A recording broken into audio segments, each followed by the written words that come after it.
Welcome student. अभी हमने पहले जो हमने वीडियो पढ़ा था बच्चों, उसमें हमने पढ़ा था संयुक्त व्यंजन किसे कहते हैं। अब हम इसके आगे कंटिन्यू कर रहे हैं बच्चों, ठीक है ना।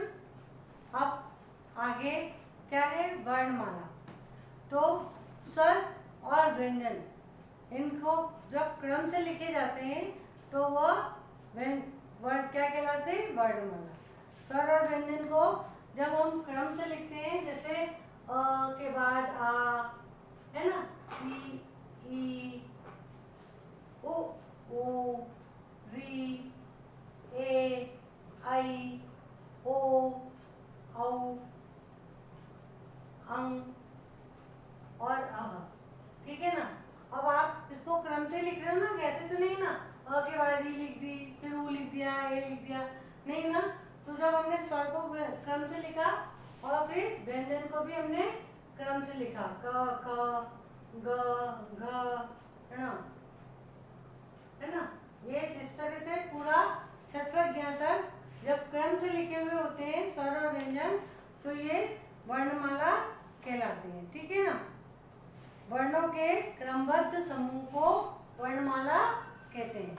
अब है र के विभिन्न प्रयोग, ठीक है। वर्णों के क्रमबद्ध समूह को क्या कहते हैं, वर्णमाला। क्यों? क्योंकि हम क्रम से लिखते हैं ना इनको, ठीक है ना। अ के बाद आ, फिर ई, ठीक है। ऐसे ही व्यंजन को क के बाद ख, फिर ग, ऐसे थोड़ी क के बाद च लिख दिया, प लिख दिया, नहीं ना। तो ये वर्णों के क्रमबद्ध समूह को वर्णमाला कहते हैं। आगे है बच्चों र का प्रयोग। र का प्रयोग हम कितनी तरह से करते हैं, देखो। र में शब्द, र जो व्यंजन है, य र ल व, र व्यंजन है ना। र में उ की मात्रा का प्रयोग कैसे करते हैं, ठीक है ना। अब आपको मालूम है, ये छोटा जो आपके कथनानुसार उ, छोटा उ और बड़ा उ, और मेरे कथनानुसार उ ऊ, तो इसकी मात्रा क्या है, उ ऊ, ठीक है ना। ये मात्रा है इनकी। तो अब र में हमको इस मात्रा का प्रयोग करना है, तो हम र में इस मात्रा का प्रयोग कैसे करेंगे, यहाँ नहीं लगाएंगे इसको, ये गलत है। क्या है ये, गलत है। र में छोटे ऊ की और बड़े ऊ की मात्रा कैसे लगती है, ऐसे। जैसे छोटे ऊ की मात्रा लगानी है तो हम क्या लिखेंगे, ऐसे लगाएंगे, ठीक है, ऊंच। और बड़े ऊ की मात्रा लिखनी है तो हम इस तरह से लगाएंगे, ठीक है। समझ में आया? जैसे रुपया, ठीक है ना। अब इसमें देखो छोटे ऊ की मात्रा लग रही है, ठीक है ना। गुरु,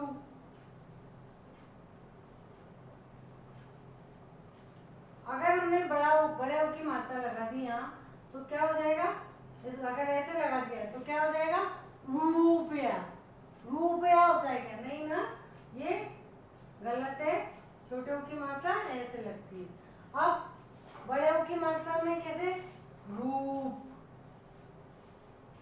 है ना, लिखते हैं ना अपन, रूम, रुमा, ये क्या कहें, स्वरूप, ठीक है ना। ये इस तरह से जब हम लिखते हैं तब जरूर। तो ये र में छोटे ऊ की मात्रा और बड़े ऊ की मात्रा का प्रयोग है। अब आगे र का संयुक्त प्रयोग, कैसे हम र को पूरे उसमें र को जोड़ के लिखते हैं। व्यंजन का जो र है उसका हम प्रयोग कैसे करते हैं, जैसे एक तो सिंपल सा है र का प्रयोग, रजत, है ना, राग या रग, ठीक है, चरम, ठीक है ना।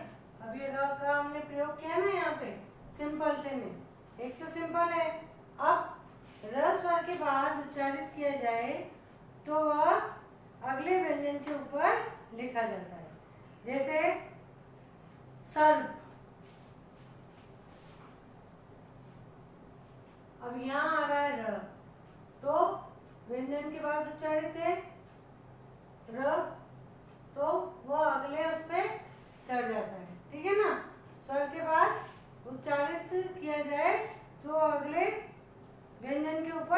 लिखा जाता है, जैसे सर्प, कर्ज, फर्क,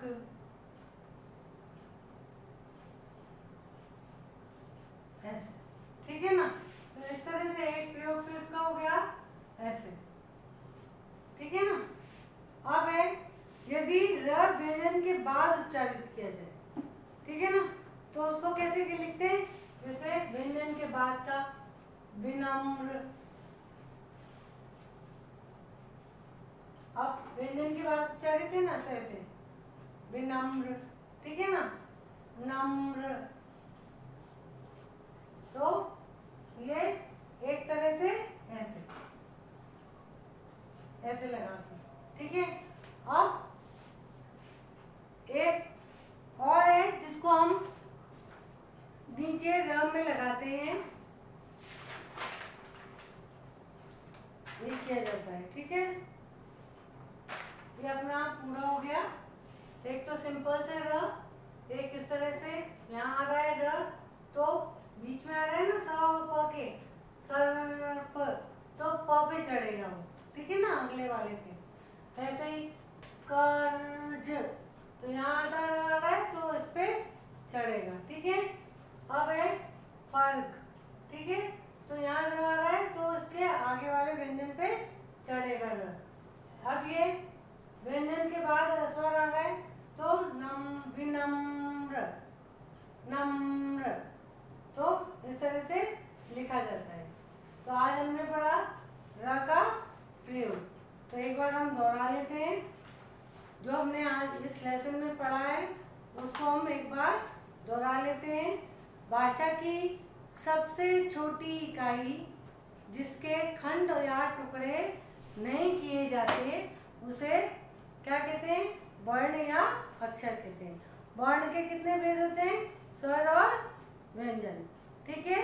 स्वर कितने होते हैं, स्वर 11 होते हैं, और व्यंजन कितने होते हैं, व्यंजन 33 होते हैं, ठीक है। अनुस्वार, अनुस्वार नासिक का चिन्ह क्या होता है, अनुस्वार का बिंदी है ना, और अनुनासिक का चंद्र बिंदु, ठीक है। अनुस्वार का उच्चारण नाक से निकलता है और अनुनासिक का उच्चारण नाक और गले दोनों से निकलता है। र का उपयोग सिंपल तरीक व्यंजन में, र का उपयोग सिंपल व्यंजन के रूप में भी किया जाता है, और इसकी र का उपयोग कुछ इन चिन्हों के द्वारा भी किया जाता है, ठीक है ना। वर्णों के क्रमबद्ध समूह को क्या कहते हैं, वर्णमाला कहते हैं। हिंदी वर्णमाला में 11 स्वर और 33 व्यंजन होते हैं। तो आज इसमें ये लेसन हमारा आज कंप्लीट हो गया। अब इसके बाद मैं आपको पूरे लेसन का PDF डालूंगी, आप उसमें से अच्छे से मिलान करना। फिर भी मैं एक बार और इससे बता देती हूँ। भाषा की सबसे छोटी ध्वनि को क्या कहते हैं, वर्ण कहते हैं। और हिंदी के वर्णों को कितने भागों में बांटा गया है, 2 भागों में। ये सब आप अच्छे से समझना। मैं फिर इसका PDF डालूंगी। ओके बच्चों, बाय।